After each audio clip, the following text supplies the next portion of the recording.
आपका चेहरा याद रखना चाहता हूँ ताकि जब मैं आपसे स्वर्ग में मिलूँ तो मैं आपको पहचान सकूँ और एक बार फिर आपका धन्यवाद कर सकूँ।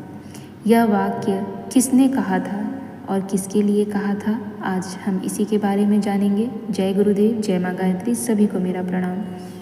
बहुत ही मार्मिक संस्मरण आज आपके साथ प्रस्तुत करने जा रही हूँ। इस कहानी से हमें बहुत बड़ी सीख मिलेगी और बहुत कुछ हमें सीखने को मिलेगा। हर मनुष्य को अपने जीवन में इन बातों को सीखना चाहिए और समझना चाहिए जीवन का वास्तविक अर्थ क्या है, जीवन की वास्तविक खुशी किस में है। आइए जानते हैं कि ये वाक्य जो मैंने पहले आपसे कहा है वह किसको, किसने और कब और क्यों कहा। यह वाक्य रतन टाटा के जीवन का वह क्षण था जिसने उन्हें सच्चे सुख का अर्थ समझाया। जब एक टेलीफोन साक्षात्कार में भारतीय अरबपति श्री रतन टाटा से रेडियो प्रस्तोता ने पूछा, सर आपको जीवन में सबसे अधिक खुशी कब मिली, तब उन्होंने एक मार्मिक जवाब दिया। उन्होंने कहा, जीवन के 4 चरणों में खुशी की तलाश। रतन टाटा ने कहा, मैंने जीवन में 4 चरणों से गुजरा और अंततः मुझे सच्चे सुख का अर्थ समझ आया। पहला चरण धन और साधन संचय करने का था। इस दौरान मुझे वह खुशी नहीं मिली जिसकी मुझे उम्मीद थी। फिर दूसरा चरण आया जब मैंने कीमती सामान और वस्त्रों को इकट्ठा करना शुरू किया, लेकिन मुझे जल्द ही यह एहसास हुआ कि इस सुख का प्रभाव भी अस्थायी है, क्योंकि इन वस्तुओं की चमक ज़्यादा देर तक नहीं रहती।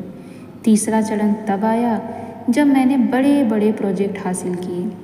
उस समय मेरे पास भारत और अफ्रीका में डीजल की आपूर्ति का 95% हिस्सा था और मैं भारत और एशिया में सबसे बड़े इस्पात कारखाने का मालिक था। फिर भी मुझे वह खुशी नहीं मिली जिसकी मैंने कल्पना की थी। और इसके बाद फिर मेरे जीवन में वह चौथा और निर्णायक क्षण आया। फिर उस चौथे चरण ने मेरे जीवन को बदल दिया। मेरे एक मित्र ने मुझे विकलांग बच्चों के लिए व्हीलचेयर खरीदने के लिए कहा। करीब वहाँ पर 200 बच्चे थे। मैंने अपने दोस्त के अनुरोध पर तुरंत व्हीलचेयर खरीदी, लेकिन मेरे मित्र ने आग्रह किया कि मैं उनके साथ जाकर खुद उन बच्चों को व्हीलचेयर भेंट करूं। मैंने बच्चों को अपने हाथों से व्हीलचेयर दी और उनकी आंखों में जो खुशी की चमक देखी, वह मेरे जीवन में एक नया एहसास लेकर आई। उन बच्चों को व्हीलचेयर पर घूमते और मस्ती करते देखना ऐसा था मानो वे किसी पिकनिक स्पॉट पर हों और किसी बड़े उपहार का आनंद ले रहे हों। जीवन बदल देने वाला पल जब मैं वापस जाने की तैयारी कर रहा था, तभी एक बच्चे ने मेरी टांग पकड़ ली। मैंने धीरे से पैर छुड़वाने की कोशिश की, लेकिन उसने और ज़ोर से पकड़ लिया। तब मैं झुककर उससे पूछा, क्या तुम्हें और कुछ चाहिए? उस बच्चे का जवाब जीवन बदलने वाला था।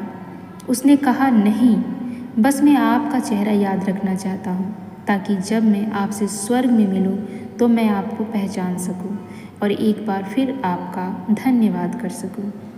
सच्चे सुख का अर्थ इस वाक्य ने न केवल रतन टाटा को झकझोर दिया, बल्कि उनके जीवन के प्रति दृष्टिकोण को पूरी तरह से बदल दिया।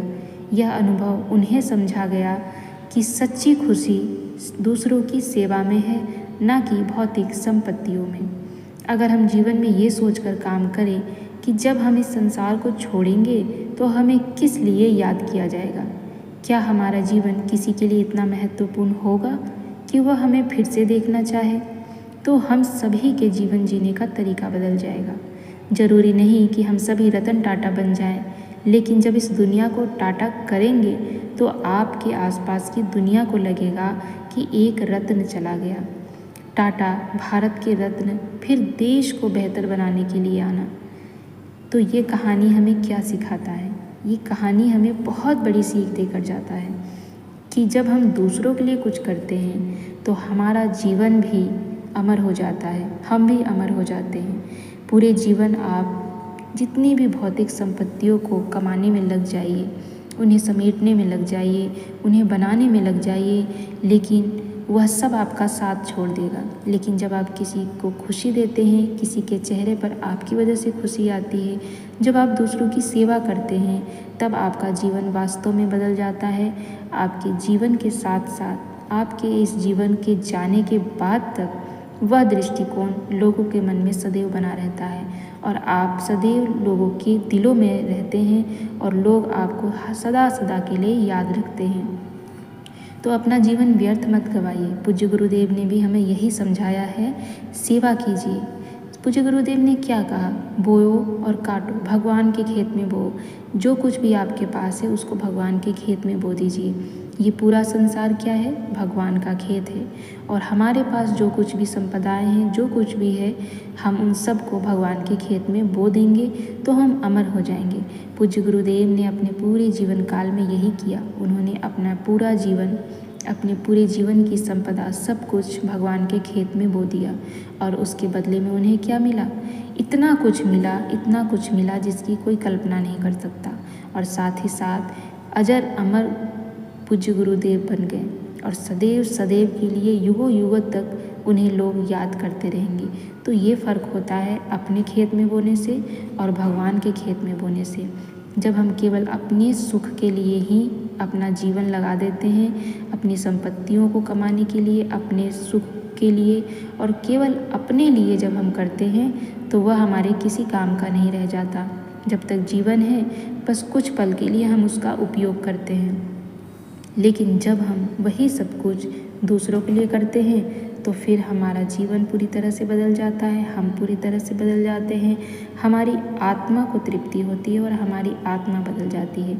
साथ ही साथ जब हम इस दुनिया को अलविदा कहेंगे तो ठीक इसी प्रकार से जैसे भारत के रत्न टाटा को भारत रत्न की तरह याद किया जाता है, उनको रतन टाटा जी को बार बार लोग याद करते हैं, उनके लिए अश्रु बहाते हैं, उनको फिर से पाना चाहते हैं। ऐसी ही ललक उन सब के दिलों में हमारे लिए भी होगी यदि हमने पूज्य गुरुदेव की बात मानी और भगवान के खेत में बोना शुरू किया, अपने स्वार्थ से हटकर समाज के लिए सोचना शुरू किया, तब हमारा जीवन भी रतन टाटा जी की तरह बदल जाएगा। तो आप भी सच्चे सुख की खोज में निकलिए और सच्चे सुख का अर्थ समझिए। जय गुरुदेव, जय माँ गायत्री, सभी को मेरा प्रणाम।